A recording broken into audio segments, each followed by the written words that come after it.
Magmula sa bundok o kay gandang masdan ng sugong dumarating upang ipahayag ang magandang balita ng kapayapaan.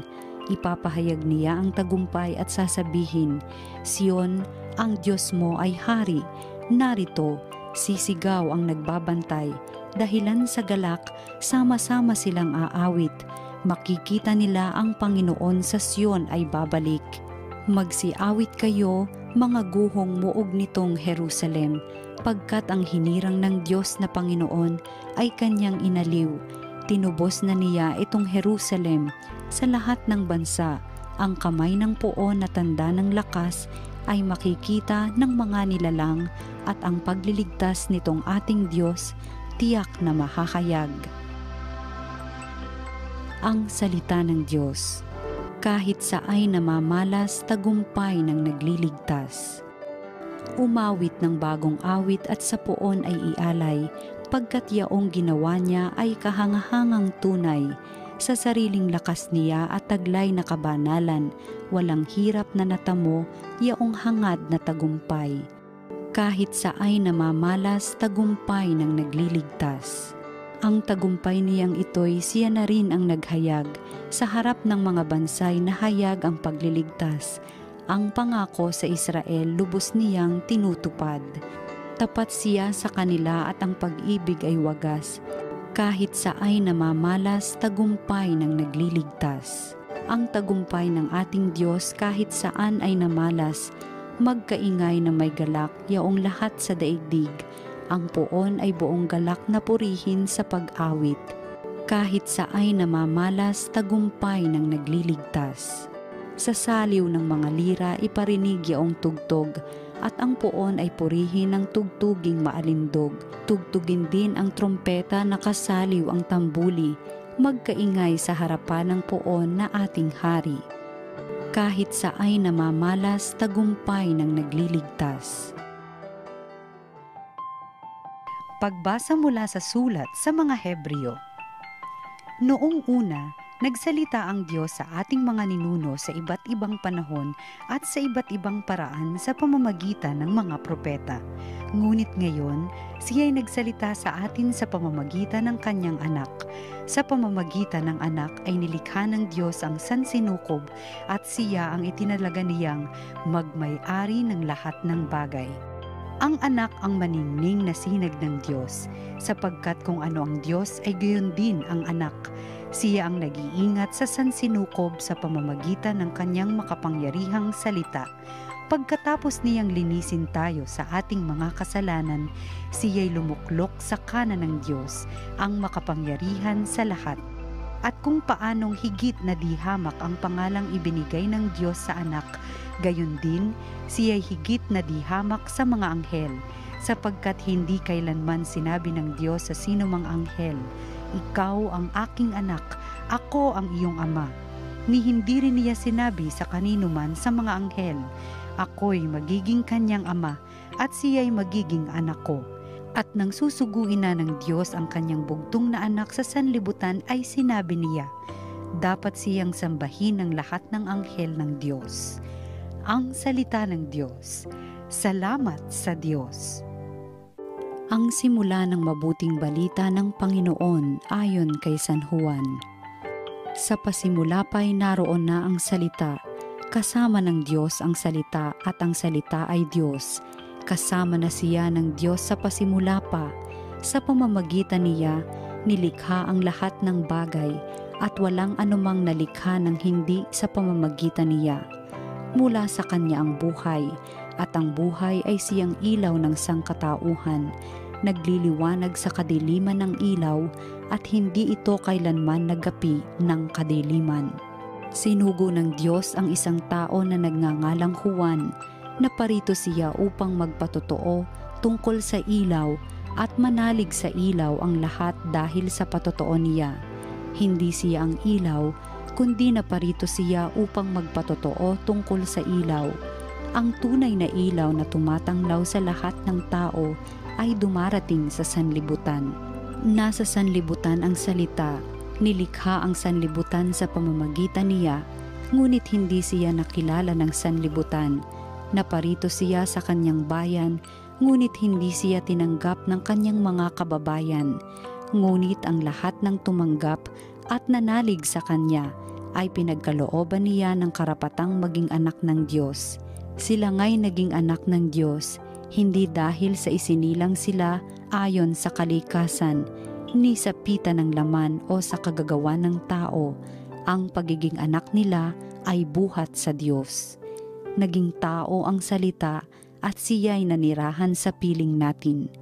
Nakita natin ang kanyang kapangyarihan at kadakilaan, puspos ng pag-ibig at katapatan. Tinanggap niya mula sa Ama ang kapangyarihan at kadakilaang ito bilang bugtong na anak. Nagpatotoo si Juan tungkol sa kanya at ganito ang kanyang sigaw. Siya ang tinutukoy ko ng aking sabihin, ang darating na kasunod ko'y higit sa akin, sapagkat siya na bago pa ako ipanganak. Dahil sa siya'y puspos ng pag-ibig, tayong lahat ay tumanggap mula sa kanya ng abot-abot na kaloob, sapagkat ibinigay ang kautusan sa pamamagitan ni Moises. Ngunit ang pag-ibig at ang katotohanan ay dumating sa pamamagitan ni Hesukristo. Kailan may walang nakakita sa Diyos, subalit ipinakilala siya ng bugtong na anak. Siya'y Diyos na lubos na minamahal ng Ama. Ang mabuting balita ng Panginoon. Pinupuri ka namin, Panginoong Hesukristo.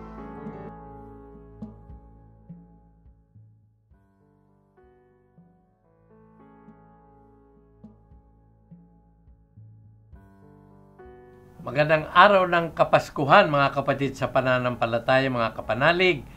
At yung mga awit na lagi natin naririnig, Pasko na naman o kay tuli ng araw, ay dumating na. Ang bilis ng Pasko. Ang bilis. At saka yung, siyempre pag Pasko, ang kata, we wish you a Merry Christmas, we wish you a Merry Christmas, we wish you a Merry Christmas, and a Happy New Year. Dumating na ang araw na pinakahihintay natin. Ayun. Ngayon, mga kapatid sa pananampalataya, bago ang lahat, isipin natin ang ganito. Ang kadahilanan ng araw na ito at pagdiriwang ay iisa. Yan ay paggunita sa kaarawan ni Jesus Christ, the Son of God, our Lord, our Redeemer, born of the Virgin Mary. Siya po, hindi yung mga Santa Claus, hindi yung mga reindeer, hindi yung mga regalo, mga ninong-ninang, hindi. Si Jesus Christ. Kaya huwag natin kalilimutan yan. May kwento ako na ito hindi naman Pasko, binyagan. Aba, ay nagpipistahan na sa bahay. Nagpipistahan na sa bahay pagkatapos ng binyag. Ang sabi ng isang ninong at saka ng isang ninang, abay tayo ay nagsasaya. Ay nasaan ang bata? Nasaan ang baby? Ay narinig ka sa kwarto. Ay ilabas mo. Ay kaya tayo nagsa-celebrate. Gawa niya. Ay di nilabas. Kaya tayo nagsa-celebrate. Gawa ng Panginoong Jesucristo. Birthday niya ngayon. Happy birthday, Lord Jesus. Happy birthday. Dahil sa Kanya, nagsa-celebrate tayo. Hindi lamang dito sa Pilipinas, kundi sa buong mundo. Kaya ang dami nag-uuwian sa Pilipinas, mga OFW, Hong Kong, Middle East, at kung saan-saan man, para magdiwang kasama ang pamilya at magdiwang ng kapanganakan ng ating Panginoong Jesucristo. Anong mensahe ng Pasko sa atin? Number 1, ito nga ay birthday ni Jesus, kaya nakikipag-birthdayan tayo. Kaya tayo may mga salo-salo, kaya tayo may mga exchange gifts, kaya tayo nagpapaninong-ninang, namamasko, dahil sa Panginoon. God gave His only begotten Son to be our Savior. Kaya ang regalo naman natin sa Panginoon Diyos, ang ating sarili, ang ating pagmamahal, ang ating buhay, ang ating pagsunod sa Kanya. Katulad ng ginawa ng 3 haring mago, may mga regalo sa Panginoon. Ganyan din ang mga shepherds na dumating para batiin ng Panginoon ang mga anghel na umawit, "Glory to God in the highest, and on earth, peace to men of goodwill." Marami mga kontrabida nagsasabi, lalo na pagka hindi Katoliko o hindi Kristiyano. Ba't naman kayo nagdiriwang December 25? Nasa Biblia ba yan? Abay, marami tayong pinagdiriwang at marami tayong mga Bakit ang internet ba nasa Biblia? Ang cellphone ba nasa Biblia? Ang computer ba nasa Biblia? Ang birthday na Panginoon, utak lang kailangan dyan. Ikaw may birthday, ako may birthday. Si Jesus pa, na ipinanganak na mahal na pinanganak. Kailan pinanganak? Siyempre may petsa yun, may araw yun.